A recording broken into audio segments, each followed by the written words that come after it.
반가 안녕하세요. 박용덕입니다. 공인모 제5회 실전 모의고사 11번 문제부터 보도록 하겠습니다. 옳지 않은 것입니다. 1번 개업공인회사는 중개가 완성된 때에는 국토부 장관이 정한 표준서식에 따라 계약서를 작성하여 거래 당사자에게 교부하여야 한다. 현재 표준서식 없죠? 현재 표준서식 없기 때문에 X입니다. 다만 국토부 장관이 표준서식을 정해서 사용을 권장할 수는 있는데 현재 권장하는 계약서 없고요. 설령 권장하더라도 사용할 의무는 없습니다. 그래서 1번이 틀렸습니다. 2번 이중계약서 작성한 경우 등록을 취소할 수 있습니다.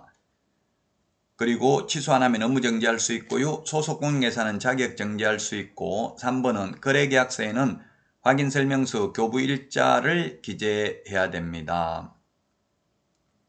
암기 프린트 9번 인물계약금 인권조교 필요적 길사항이 있죠. 그 다음에 4번 개업공개사 등은 그 업무상 알게 된 비밀을 누설하여서는 아니 됩니다. 다만 공인중개사법에 특별한 규정이 있는 경우에는 그러하지 아니합니다. 이 법 및 다른 법률에 특별한 규정이 있으면 누설해도 되고요. 이 비밀준수 의무 위반만 반의사 불벌죄입니다. 그 다음에 5번 소속공인회사는 신의와 성실로서 공정하게 중개업무를 수행해야 됩니다. 신의성실, 품위유지, 공정중개, 그 다음에 인장등록, 실무교육, 연수교육은 개공, 소공에게만 해당되는 내용이 되겠습니다. 보조원에 대해서는 규정이 없습니다. 자, 다음은 12번 문제 보도록 하겠습니다. 틀린 것은 했는데 1번 매매계약 체결 시 실거래계약 신고 계약 체결일로부터 30일 이내 신고해야 됩니다. 30일 이내입니다. 계약일로부터 30일입니다. 주택임대차 신고도 계약일로부터 30일, 해제 신고도 해제 등이 확정된 날로부터 30일 이내 신고해야 됩니다. 해제 신고도 30일이 되겠습니다. 자, 그 다음에 3번에 해제 등이 되지 않았음에도 불구하고 거짓으로 해제 신고한 경우 3천만 원 이하가 되려고 포상금 지급 대상이 되겠습니다. 그 다음에 4번 무효 취소 해제된 경우 30일 이내 해제 신고해야 되고요. 그리고 한 명이 거부하면 계약 당사자 중 일방이 신고를 할 수도 있습니다. 단독으로 신고할 수 있습니다. 자, 그 다음에 5번 계약 체결하지 않았음에도 거짓으로 신고한 경우에는 3천만 원 이하의 과태료입니다. 계약한 게 없기 때문에 계약해놓고 거짓 신고하면 5% 이하 과태료가 되겠죠. 자, 그래서 5번이 틀린 정답이 되겠습니다. 계약하지도 않고 거짓 신고하면 3천만 원 이하의 과태료, 계약해놓고 거짓 신고하면 5% 이하 과태료가 되겠습니다. 자, 그 다음에 13번입니다. 부동산 거래 신고에 관한 법률로 틀린 것입니다. 13번. 1번 거짓 신고하면 100분 후 5% 이하 과태료고요. 그 다음에 2번 계약 체결하지 않았음에도 불구하고 거짓 신고하면 3천만 원 이하의 과태료. 그 다음에 3번 무효 취소 해제 신고 30일 이내 안 하면 500만 원 이하의 과태료인데 이 500만 원 이하의 과태료는 오로지 거래 당사자만 받습니다. 거래 당사자만. 해제 신고 안 하면 처벌은 거래 당사자만 처벌받습니다. 자, 그 다음에 4번은 해제되지 않았음에도 불구하고 거짓으로 해제 신고하면 3천만 원 이하의 과태료고요. 그 다음에 5번 거래 대금 지급 증명 자료 외의 자료를 제출하지 않거나 거짓으로 제출하면 3천만 원 이하의 과태료가 아니라 500만 원 이하의 과태료죠. 외의 자료는 500만 원 이하의 과태료. 거래 대금 지급 증명 자료 제출 안 하면 3천만 원 이하의 과태료가 되겠습니다. 따라서 5번이 정답이 되겠습니다. 자, 다음은 14번입니다. 틀린 것입니다. 1번 수도권 광역시 세종특별자치시의 경우 지분 거래하는 경우 거래금액과 무관하게 자금조달계획서 제출해야 됩니다. 그 다음에 2번 수도권 광역시 세종특별자치시에서 지분 거래가 아닌 경우에는 3억 이상이 아니라 1억이죠. 1억. 예, 그래서 3억 틀렸습니다. 3억이 아니라 1억 이상의 토지를 취득하는 경우에 하나여 자금 조달 계획을 제출해야 됩니다. 2번이 틀린 정답이 되겠습니다.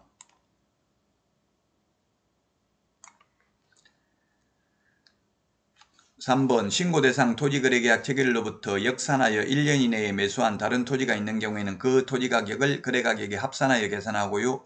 4번 매수인이 국가 등이거나 매수인의 국가 등이 포함되어 있는 거래는 토지 취득 자금 조달 계획 제출하지 않고요. 5번 수도권 광역시 세종특별자치시 외의 지역의 경우 6억 이상입니다. 6억 이상. 지분 거래라도 수도권 광역시 세종특별자치시 외의 지역은 6억 이상 토지를 취득하는 경우 자금 조달 계획서를 제출해야 됩니다. 이거 2022년 2월 28일 날 개정됐기 때문에 중요하죠. 자, 다음은 15번입니다. 옳지 않은 것입니다.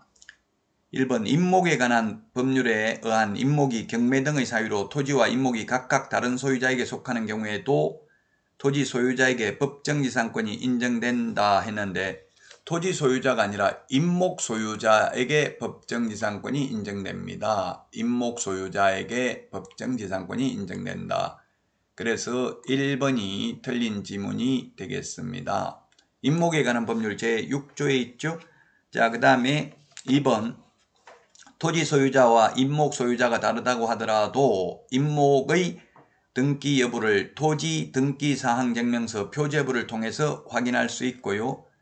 자, 그 다음에 3번 가족묘지는 1개소에 하나며 100제곱미터를 초과할 수 없으며 분묘 1기당 점유면적은 10제곱미터, 합장은 15제곱미터를 초과할 수 없습니다. 시험에 20제곱미터 초과할 수 없다 X로 출제됐고요. 그 다음에 4번 타인의 토지에 승낙 없이 분묘를 설치한 경우 분묘의 연고자는 20년간 평온 공연하지 않았다면 분묘의 보존을 위한 권리를 주장하지 못한다.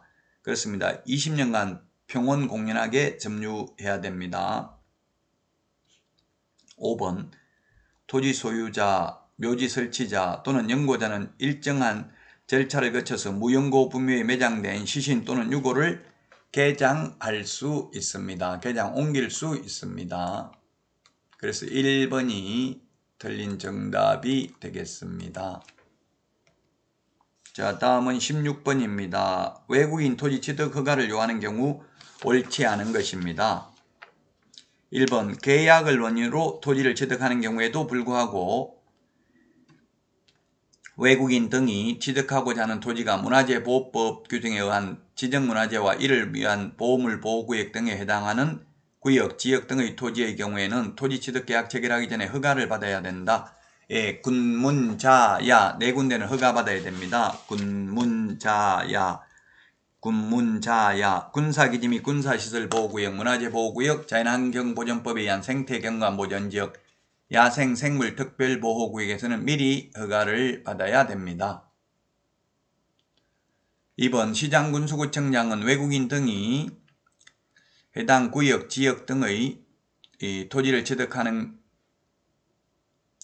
것이 당해 구역, 지역 등의 지정 목적 달성에 지장을 주지 아니하다고 인정하는 경우에는 허가를 해야 됩니다. 3번 허가 신청을 받은 시장군수구청장은 60일 이내 허가 불허가 처분을 해야 된다. 60일이 아니고 15일이죠. 15일. 60일 해서 X가 되겠습니다. 우리 암기 프린터 49번에 15일 정리되어 있습니다. 15일 이내입니다.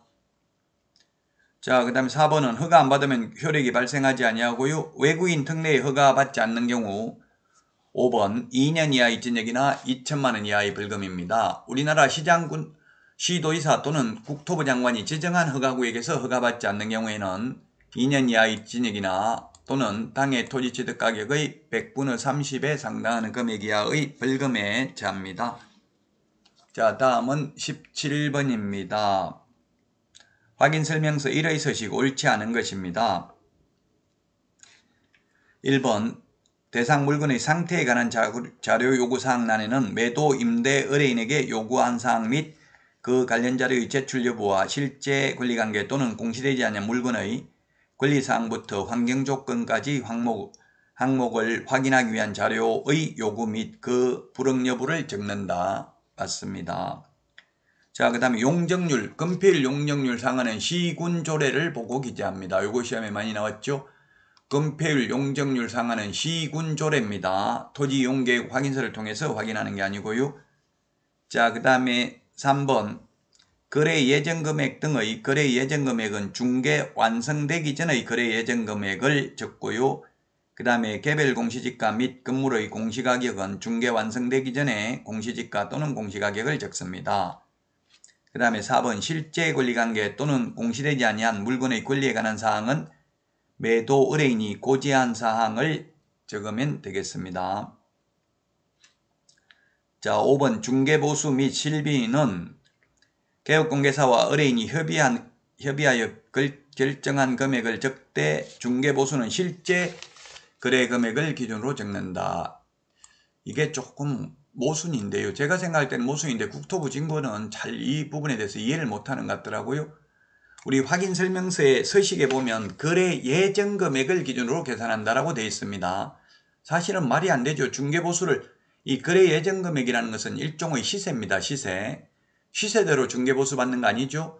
만약에 1억에 팔아달라고 했는데 좀 깎아달라고 해가지고 9,900만 원에 거래됐으면 9,900만 원에 대해서 중개보수를 받습니다. 그러나 우리 확인설명서 서식에는 실제 거래 금액을 기준으로 계산한다가 아니라 거래 예정 금액을 기준으로 계산한다라고 되어 있습니다. 지금 문제가 확인설명서 서식 작성 방법이기 때문에 5번이 틀렸습니다. 확인설명서 서식에 거래 예정 금액을 기준으로 중개보수를 계산한다라고 되어 있습니다. 5번이 정답입니다.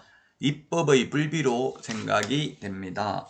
자, 다음은 18번입니다. 옳지 않은 것인데 1번 임차인이 임대인의 동의를 얻어서 전대차를 하고 전차인이 주민등록을 마친 때에는 그 다음 날부터 대항력이 생깁니다. 대항력은 다음 날부터입니다. 금융기관을 보호하기 위한 조치죠. 그 다음에 임차인이 주택의 인도와 주민등록을 마친 당일 임대차 계약서에 확정일자를 갖춘 경우 그 다음 날 우선 면제권이 발생합니다. 대항력을 갖춰야 됩니다. 아무리 확정일자 먼저 받아도 대항력이 있어야만 우선 면제 받을 수 있습니다. 자, 그 다음에 3번 주택의 소유자가 그 주택을 매도함과 동시에 임차인으로 남기로 하는 계약을 체결한 경우 그 주택에 최초로 전입을 한 때를 기준으로 대항력이 발생하는 게 아니라 매수인 명의로 등기된 다음 날부터 대항력이 생깁니다. 3번이 정답이 되겠습니다. 3번 최초 전입한 때를 기준으로 하는 게 아닙니다. 즉 대항력이라는 것은 주민등록이 되면 그 다음 날부터 생기는데 그 주민등록은 임대차 관계를 매개로 주민등록이 됐다는 것을 제3자가 인식할 수 있을 때 비로소 대항력이 생깁니다. 최초로 전입신고하는 것은 이거 주인으로서 전입신고한 것이기 때문에 세입자로 전입신고를 한 다음 날부터 대항력이 생깁니다. 집을 샀다가 집 팔고 그 자리에 세입자로 계속 눌러 사는 경우에는 새로운 소유자 명의로 등기된 다음 날 대항력이 생긴다는 이야기입니다. 자, 그래서 18번에 3번이 틀린 정답이고요. 4번 임차권 등기 명령 신청은 임대차가 종료되고 보증금을 받지 못한 때에만 신청할 수 있다. 예, 계약기간 끝나도 주인이 돈을 돌려주지 않는 경우에만 명령에 의한 등기를 신청할 수 있습니다. 5번 소액 임차인은 임차주택과 별도로 그 대지만이 경매된 경우에도 그 대지의 환가대금에 대하여 우선 면제권을 행사할 수 있다. 예, 토지 매각 대금에 대해서도 우선 면제, 최우선 면제 받을 수 있습니다. 그래서 외려 전세권 설정 등기하는 것보다도 배당받는 데 있어서는 확정일자 임차인이 더 유리할 수도 있습니다. 19번입니다. 상가 건물 임대차 보호법에 대해서 틀린 것입니다. 1번 임차인이 3개월 이상 감염병 예방을 위한 집합 제한 또는 집합 금지 조치를 받음으로써 발생한 경제사정의 중대한 변동으로 폐업을 한 경우, 경제사정의 중대한 변동입니다. 경미한 변동이 아니라 중대한 변동이 있으면 해지할 수 있습니다. 이렇게 해서 해지하면 3개월 지나면 효력이 발생합니다. 그리고 존속 중인 임대차에 대해서도 적용됩니다. 이거 최근에 바뀐 내용, 올해 바뀐 내용이기 때문에 중요하죠. 자, 그 다음에 4번. 폐업으로 인한 임차인의 해지권은 환산보증금이 서울에서 9억 초과하는 경우에도 적용됩니다. 과밀억제권역 6억 9천, 광역시 5억 4천, 기타 지역 3억 7천을 초과하는 경우에도 적용됩니다. 틀린 답은 5번이 되겠네요.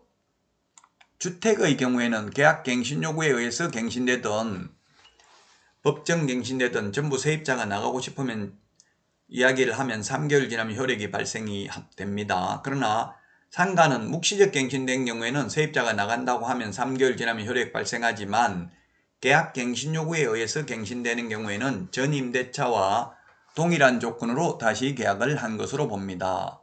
따라서 만약 4년 계약했다가 계약갱신 요구에서 연장이 되면 4년 연장되기 때문에 해지 통고 못합니다. 따라서 5번이 정답이 되겠습니다. 자, 다음은 20번 문제입니다. 결격사유에 해당되지 않는 자입니다. 결격사유에 해당되지 않는 자. 자격정지기간 중에는 결격사유입니다. 업무정지기간 중에도 결격사유죠. 등록 취소되면 3년 지나야 됩니다. 3번이네요. 이 법 공인중개사법 위반으로 300만 이상 벌금 받아야 됩니다. 도로교통법 위반으로 벌금 받아도 결격사유 아닙니다. 피한정 후견인, 피성년 후견인 결격사유입니다. 피특정 후견인은 결격사유 아닙니다. 집행유예 기간 중에 있는 자 결격사유입니다. 그러나 선고유예, 기소유예는 결격사유 아니라는 점 주의하시기 바랍니다. 결격사유 시험에 반드시 출제됩니다. 자, 이번 시간 여기까지 하고 다음 시간에 찾아뵙도록 하겠습니다. 수고하셨습니다. 안녕.